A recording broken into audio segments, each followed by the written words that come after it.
அன்பான இறைமக்களே, நேற்றைய வீடியோவில் நான் கூறியிருந்தேன், யாரெல்லாம் பைபிள் ரீடிங் பிளான் படிக்கிறீர்களோ தொடர்ந்து அவர்கள் ஆமென் என்று கமெண்ட் செய்யுங்கள் என்று. அப்படி நிறைய பேர் கமெண்ட் செய்திருந்தீங்க. அதற்காக உங்கள் ஒவ்வொருவருக்கும் என்னுடைய நன்றிகள். உங்கள் ஒவ்வொருவருடைய பெயர்களையும் நான் எழுதி வைத்து உங்களுக்காக ஜெபிக்கிறேன். நீங்களும் தொடர்ந்து ஒருவர் மற்றவருக்காக ஜெபியுங்கள். இன்று பைபிள் ரீடிங் பிளானின் 91வது நாள். இன்று நாம் வாசித்து அறிய இருக்கிற விவிலிய பகுதி 1 குறிப்பேடு அதிகாரம் 17 முதல் 20 வரை. ஆண்டவர் தாவீதின் மேல் மிகுந்த அன்பு கொண்டிருந்தார். தாவீது சென்ற இடமெல்லாம் ஆண்டவர் அவருக்கு வெற்றி கொடுத்தார். அதனால் தாவீதும் ஆண்டவர் மீது மிகுந்த அன்பு கொண்டிருந்தார். மேலும் அவருடைய கட்டளைகளை எல்லாம் கடைபிடித்து வந்தார். ஆண்டவர் செய்த அனைத்து நலன்களையும் குறித்து தாவீது ஆண்டவருக்கு ஒரு நன்றி பாடல் பாடுகிறார். இன்று நாம் வாசிக்க இருக்கிற அதிகாரங்களில் உங்களுக்கு பிடித்த இறைவார்த்தை எனக்கு கமெண்ட் பண்ணுங்கள். மேலும் தமிழ் பைபிள் விஸ்டம் சேனலை சப்ஸ்கிரைப் செய்து கொண்டு இந்த வீடியோவை பிறரோடு ஷேர் செய்து கொள்ளுங்கள். தொடர்ந்து 1 குறிப்பேடு அதிகாரம் 17 முதல் 20 வரை முழுமையாக வாசித்து அறிந்து கொள்வோம். 1 குறிப்பேடு அதிகாரம் 17. தாவீதுக்கு நாத்தானின் செய்தி. தாவீது தம் அரண்மனையில் வாழ்ந்து வரும் நாளில் இறைவாக்கினர் நாத்தானை நோக்கி, இதோ நான் கேதுரு மரத்தாலான அரண்மனையில் வாழ்கிறேன். ஆனால் ஆண்டவரின் உடன்படிக்கை பேழையோ திரை கூடாரத்தில் இருக்கிறது என்றார். அதற்கு நாத்தான் தாவீதை நோக்கி, நீர் விரும்புவதையெல்லாம் செய்யும், ஏனெனில் கடவுள் உம்மோடு இருக்கிறார் என்றார். அன்றிரவு கடவுளின் வாக்கு நாத்தானுக்கு அருளப்பட்டது. என் ஊழியனாகிய தாவீதிடம் சென்று சொல், ஆண்டவர் கூறுவது இதுவே, நான் தங்கியிருப்பதற்கான கோவிலை நீ கட்ட வேண்டாம். இஸ்ரவேலரை விடுவித்த நாளிலிருந்து இன்று வரை நான் எந்த கோவிலிலும் தங்கியதில்லை. நான் என்றுமே திருக்கூடாரத்திலிருந்து ஒரு கூடாரத்தை விட்டு மற்றொரு கூடாரத்திற்கு மாறி வந்துள்ளேன். இஸ்ரவேல் மக்கள் அனைவரோடும் நான் பயணம் செய்த நாள்களிலும் அவர்களை வழிநடத்த நான் ஏற்படுத்திய எந்த ஒரு விடுதலை தலைவரிடமும் எனக்கு கேதுரு மரத்தால் ஏன் ஒரு கோவிலை கட்டவில்லை என கேட்டேனா? எனவே நீ என் ஊழியனாகிய தாவீதிடம் சொல்ல வேண்டியதாவது, படைகளின் ஆண்டவராகிய நான் சொல்வது இதுவே, வயல்வெளிகளில் ஆடுகளை மேய்த்து கொண்டிருந்த உன்னை ஆடுகளை மேய்ப்பது நின்று என் மக்கள் இஸ்ரவேலை ஆள்பவனாக மாற்றினேன். நீ சென்றவிடமெல்லாம் உன்னோடிருந்து உன் முன்னிலையில் உன் எதிரிகளை அழித்தேன். உலகின் பெருந்தலைவர்களுக்கு இணையான புகழை உனக்கு அளிப்பேன். என் மக்களாகிய இஸ்ரவேலருக்கு ஒரு இடத்தை தயாரிப்பேன். அங்கே அவர்களை வேர்கொள்ள செய்வேன். எனவே அவர்கள் நிலையாய் குடிவாழ்வர், ஒரு காலம் அலைந்து திரியார். முன்பு போல் கொடியோர் கையில் சிறுமையுற மாட்டார்.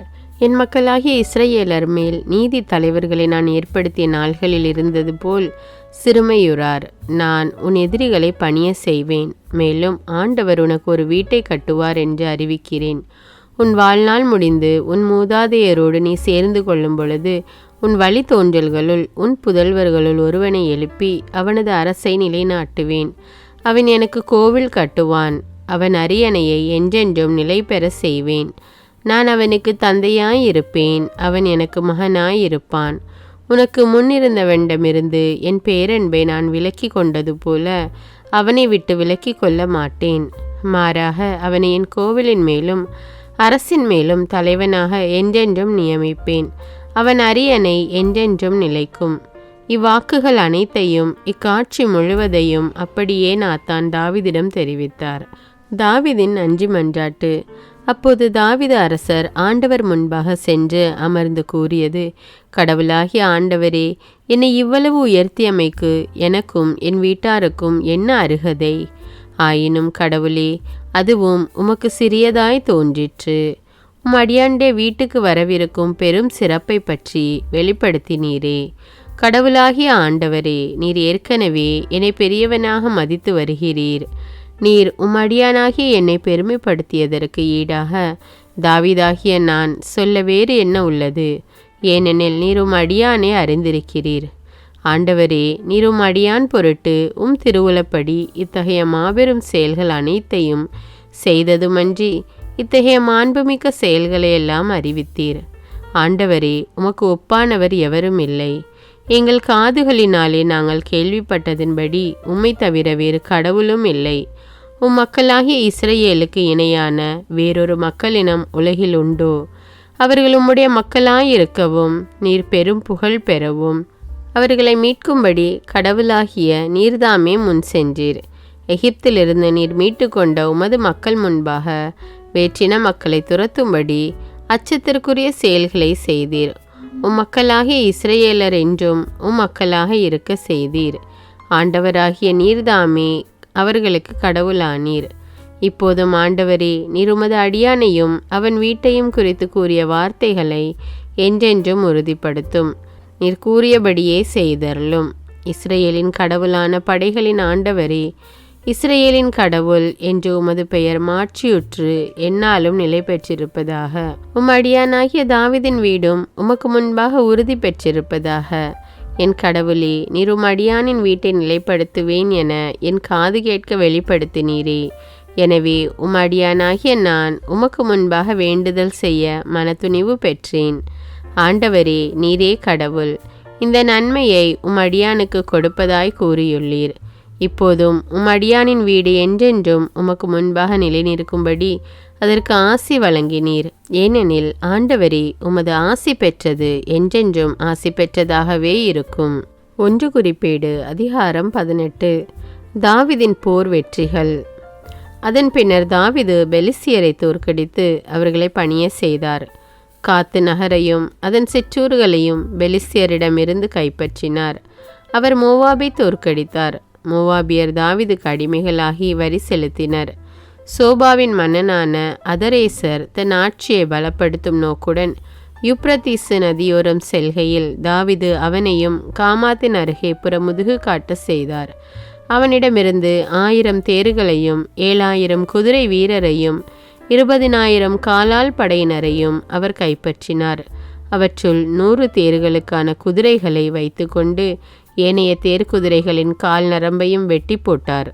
சோபாவின் அரசனான அதரேசருக்கு உதவி செய்ய தமஸ்கு நகர் சீரியர் வந்தனர்.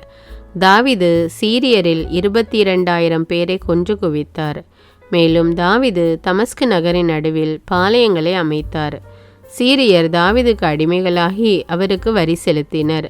தாவீது சென்றவிடமெல்லாம் ஆண்டவர் அவருக்கு வெற்றியளித்தார். மேலும் தாவீது அதரேசரின் அலுவலர் வைத்திருந்த பொற்கேடயங்களை கைப்பற்றி எருசலேமுக்கு கொண்டு வந்தார்.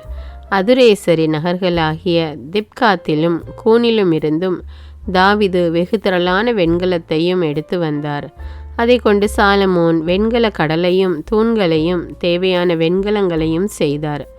தாவீது சோபாவின் அரசனான அதரேசரின் படைகள் முழுவதையும் புறமுதுகு காட்டு செய்தது பற்றி காமாத்தின் மன்னனான தோகு கேள்விப்பட்டான். அவன் தாவீது அரசருக்கு வாழ்த்து கூறவும் அதரேசரோடு போரிட்டு அவன் மீது வெற்றி கொண்டதற்காக தாவீதுக்கு பாராட்டு கூறவும் தன் மகன் அதரோமை அனுப்பினான்.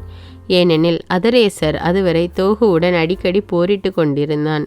மேலும் தோகு பொன் வெள்ளி வெண்கலத்தால் ஆன அனைத்து கலங்களையும் தன் மகன் மூலம் அனுப்பி வைத்தான்.